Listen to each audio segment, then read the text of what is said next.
Welcome back to AF Tales. Today's story is about a fiancé who gets pressured to pay off his girlfriend's student debt as a test, so he uses his savings to buy a 6-unit building instead. As you listen, think about what you would do if your partner's family treated love like an entrance fee. My fiancé said, "It's symbolic, babe." I replied, "I understand completely." Then I closed on a 6-unit building, announced it at their celebration dinner, refused to pay her loans, and I just watched as their next test exploded. My name is Lucas. I'm 36, and I run a small construction company in Portland that I built from nothing after years of union work. I've been with my girlfriend, Rachel, for 4 years. We got engaged 6 months ago, and I honestly thought I understood what I was signing up for with her family. Martin and Elaine Monroe live in a massive house in Portland's West Hills. The kind of place where the driveway looks like it costs more than most people's cars. They've always been polite to me, but polite can still feel like a test. Every time I walked through their front door, I could feel them noticing my work boots before they noticed my face. Rachel and I clicked from day one. She's smart and funny, and she works in marketing for a high-end home decor company. She cares about appearances more than I do, but I figured that was just how she was raised. 3 weeks ago, we had a dinner that changed everything. We were celebrating our spring wedding date being finalized. We were sitting at their dining room table, and the whole room looked like money. Expensive furniture, perfect lighting, the kind of place that makes you sit up straighter without meaning to. Everything was normal until Martin asked Rachel to check on dessert. The second she walked out, he turned to me and his expression changed. "Lucas, we need to discuss something man to man," he said, like we were negotiating a contract. Then he laid it out. "Rachel's carrying $110,000 in graduate loans," he said. "Plus she's leasing that BMW. Before this wedding moves forward, a real provider would clear that debt. That is how we measure responsibility in this family." That's the moment where you realize you're not at a family dinner. You're at an interview. Rachel came back into the room right then, with this nervous laugh that told me she knew what was happening. "Babe, it's not about the money," she said quickly, but I could tell this conversation had been practiced. Elaine nodded like she was sealing it with a bow. "It's symbolic, dear, a way of entering marriage as true equals, debt-free." What bothered me wasn't just the request, it was the assumption. They all looked at me like the answer was already decided. Rachel even brought up her ex, Evan, like it was part of the sales pitch. She said he couldn't handle real responsibility and backed out when her parents made the same request. Then she squeezed my hand under the table like she was proud of me for being different. I looked around that table at the expectant faces and I said calmly, "I understand completely." They all beamed. Martin shook my hand. Elaine smiled like I'd passed a family initiation. Rachel looked relieved like the wedding was saved. But here's what they didn't understand. I wasn't agreeing to pay off Rachel's debt. I was agreeing that financial responsibility before marriage matters. That night, Rachel was glowing. She kept saying, "Daddy finally respects you," and talking about how excited she was to start our marriage with a clean slate. She pulled up a spreadsheet she'd made. It showed how much money we'd save each month once her loans were gone. She talked about a vacation we could take for our first anniversary. She talked like we were planning a fun little project together. I nodded and listened. But inside, I was doing a different kind of math. I had about $180,000 in savings, money I'd built up slowly over years. My plan was to buy property for my business, something that could grow, something that could protect my future. I'd been watching a mixed-use building downtown for months, 6 units total, with street-level commercial space. It was listed around $420,000, but it was sitting in foreclosure. And that's when it clicked. They wanted me to prove I could provide by paying off debt Rachel built before I even knew her.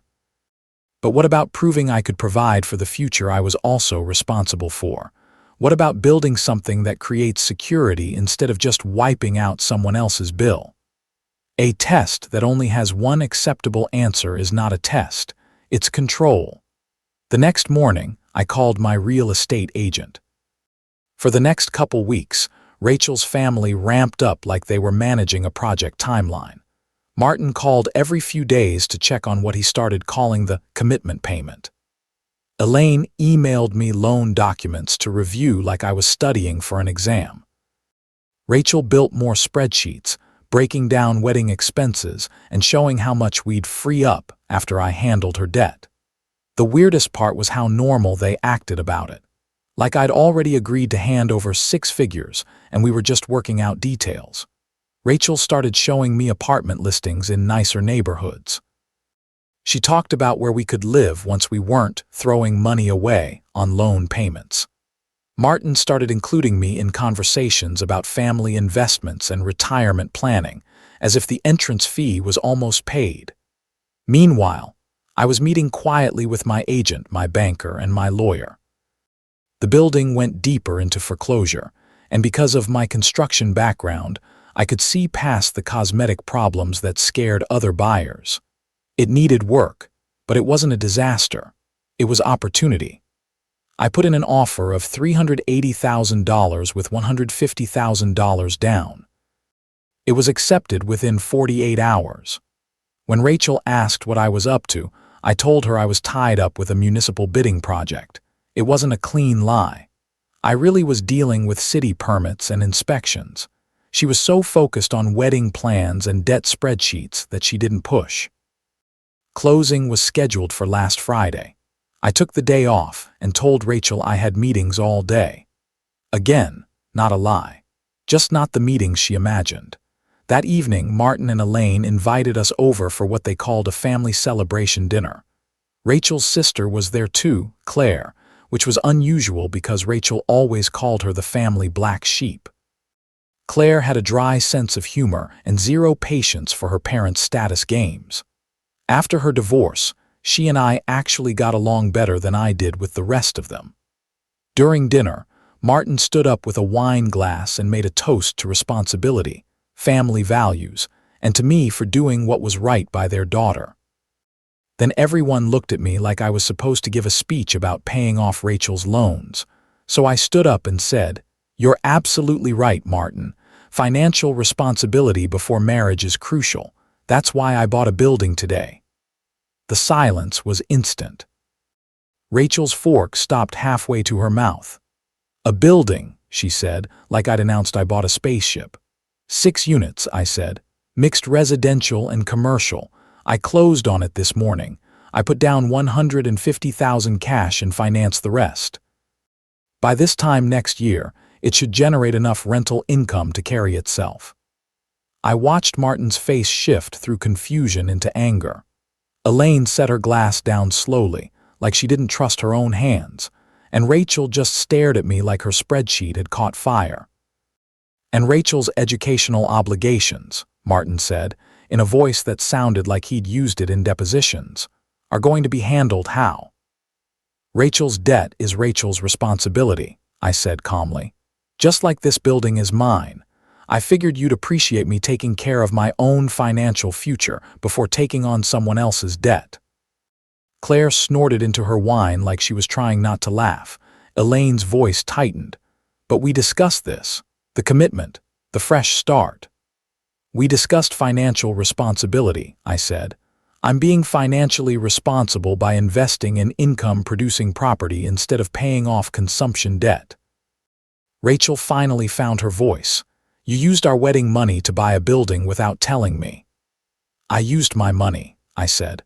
"Money I earned and saved before I ever met you, just like you earned and spent the money that created your debt before you met me." That's when the dinner blew up. Rachel called me controlling and manipulative.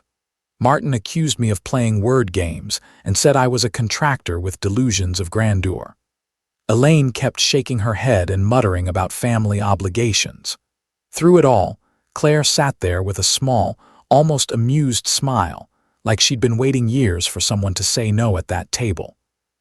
I stood up and said, "I'm not trying to hurt anyone, but I'm not starting my marriage by proving I can be financially controlled." Rachel's debt came from choices she made as an adult. This building is a choice I'm making as an adult. That's what partnership looks like. Then I left. Rachel didn't come home that night. She stayed at her parents' house for a week. Her texts were cold, full of phrases like re-evaluating the timeline and consulting family advisors. Claire texted me the next day. That's the first honest thing anyone said at that table in a decade. Good for you. I moved into the top-floor apartment of my building. Renovations started Monday. I already had tenants lined up. It was stressful, but it was clean stress. Work stress, not emotional debt stress. I kept thinking about Martin saying a provider clears the debt. The thing is, I was providing. Just not in the way they demanded. I expected hard conversations, maybe couples counseling, maybe boundaries, normal relationship work. Instead, Rachel went nuclear. She posted on Instagram to her few thousand followers with a sad photo and a caption that sounded like a press release. Imagine loving someone who buys buildings but will not help you with your education. Sometimes you realize partnership means different things to different people. She used hashtags about financial partnership and supporting dreams. I didn't even see it until my friend Caleb called laughing and said, "You need to look at this." She tried to put you on blast, but I think it backfired. He was right. Some comments were supportive, but most people were blunt. They pointed out her loans weren't my responsibility. One comment said, "Wait, you expected your boyfriend to pay off debt you built before you met him. That's not partnership. That's looking for a sponsor." Rachel deleted the post after 2 days, but the screenshots were already everywhere. When someone tries to shame you publicly, it tells you they care more about winning than understanding. Then Martin escalated. He emailed me saying I was clearly struggling with financial instability, and maybe he should reach out to the city about my business licensing through his connections. The message was dressed up as concern, but it was a threat. Then he called one of my biggest clients, a property management company I do maintenance work for, and told them he was worried about my erratic behavior and poor decision-making. He implied I had personal financial issues. That was the moment my guilt turned into anger. I forwarded Martin's emails to my lawyer. I saved his voicemail. I documented everything.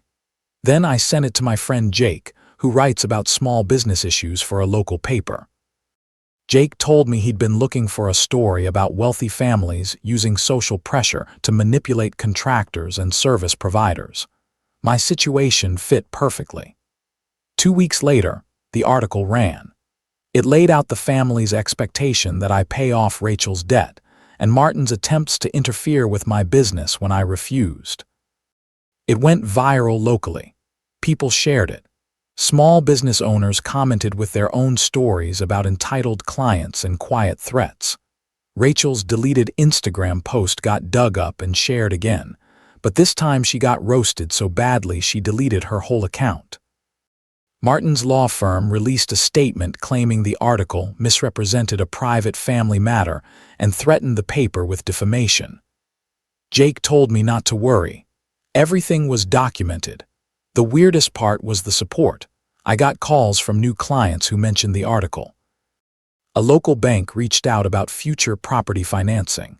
Even my insurance agent called and said he thought I handled it well. Rachel sent me a long text saying I humiliated her and destroyed her family's reputation over money. She said I was proving why her parents were right to test my character. I didn't reply. My building was filling up. Tenants moved in. The ground floor commercial space got leased to a local coffee roaster. The place started to feel alive. I named it the Monroe Project, not out of spite exactly, more like a reminder. Build your own stability. Don't buy your way into someone else's approval. Claire started helping me with the business side. She had an accounting background and offered to help set up the rental management systems. We started meeting for coffee once a week to talk through everything. She told me, "You realize they would have found another hoop after the loans, right? A house down payment, mom's medical bills, dad's country club dues. There's always another test with people like that." Then, just when I thought things couldn't get weirder, I got a wedding invitation in the mail. Rachel was marrying Evan, her ex. The same guy, she said, couldn't handle responsibility when her parents made the same demand about her loans. The wedding was in 3 months at the same vineyard her parents had picked for our ceremony. There was a handwritten note attached. "Hope you finally learned what commitment means." I threw it away. An hour later, Claire texted me, "You might want to keep an eye on the news next month. Trust me." I didn't know what she meant, but I knew her sense of humor, so I assumed it wouldn't be boring. Time kept moving and the Monroe project took off. All 6 units got rented. The coffee roaster became a neighborhood spot. I was covering the mortgage and bringing in about $3,000 extra each month. My life got quieter in the best way.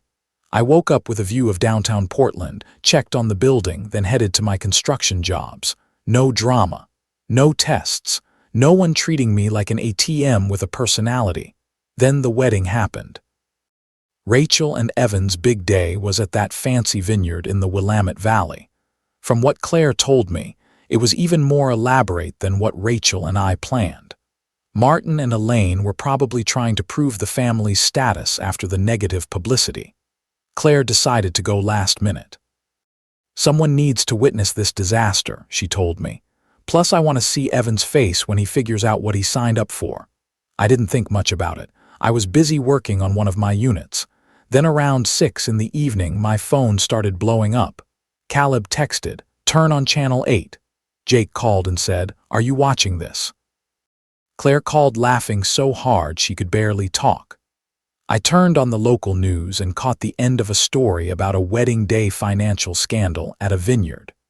The reporter said the ceremony was abruptly canceled after the groom discovered undisclosed financial obligations and concerning family financial practices.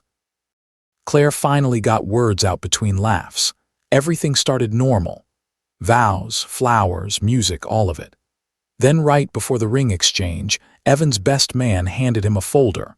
Apparently the best man was Evan's accountant brother, and he had done some digging as a wedding gift. What he found was not romantic. Martin and Elaine had set up a joint checking account in Rachel's name to manage the future husband's contributions to family expenses. They were planning to ask Evan to help pay for Elaine's medical procedures and cover Martin's country club dues, which were behind. And Rachel knew. She planned to present Evan with the family financial partnership plan during the honeymoon. So Evan's brother pulls him aside, shows him bank documents, and Evan takes one look and just walks away. Literally walks out of the venue. Guests sat there in stunned silence while Rachel chased Evan through the parking lot in her wedding dress, yelling about commitment and family loyalty. Martin tried to smooth it over, saying it was just nerves and the reception would continue. But then vendors started asking about payment. Apparently Martin planned to have Evan contribute to wedding costs as part of joining the family. When Evan left, there wasn't enough money to cover everything. It turned into chaos. Unpaid caterers, a wedding cake no one was going to eat, 200 guests slowly realizing they'd just witnessed a family meltdown disguised as a ceremony. The clip of Rachel chasing Evan went online, and by the next day it was everywhere with captions about surprise in law bills, and this is why you do financial planning before the wedding. Jake asked if I wanted to comment for a follow-up. I declined. I didn't want to pile on. Then that evening, Rachel showed up at my building. She looked exhausted, defeated, nothing like the confident person I dated. She stood there quietly and said, "You were right." We talked for about an hour. She apologized for the Instagram post and for her parents trying to sabotage my business. She said she finally realized she'd been raised to believe love meant financial sacrifice, and that it wasn't fair. She said, "I keep thinking how different things might have been if I supported the building instead of taking their side." I accepted the apology, but I also realized the person in front of me felt like a stranger. The Rachel I loved had been shaped so heavily by her parents' values that I didn't know who she was without them. I told her, "I hope you figure out what you actually want, not what your parents want, not what looks good online. What actually makes you happy?" She nodded and she left. I haven't heard from her since. Claire and I kept spending time together, and I started noticing something I didn't want to rush. She was everything Rachel said she valued, but without the show. Independent, funny, financially responsible, and completely unimpressed by status games. We took it slow, but there was something there. And the funny part is, I was happier than I'd been in years. I woke up every day knowing everything I had I built. Nobody could take it away because I wouldn't play their financial games. Lesson 1. If a family tests you with money, it usually isn't about responsibility. It's about control. Lesson 2. Partnership means shared goals and clear boundaries, not surprise obligations and pressure campaigns. Lesson 3. If someone expects you to pay a debt you didn't create to earn respect, that respect isn't real. It's purchased. Lesson 4. When people can't get compliance privately, they often try public shame. That tells you who they are when they don't get their way. Lesson 5. Document threats and protect your livelihood. Love should not come with retaliation clauses. What would you have done at that dinner table when the father-in-law demanded the commitment payment? And if you were Lucas, would you have ended the engagement right away or tried counseling and boundaries first?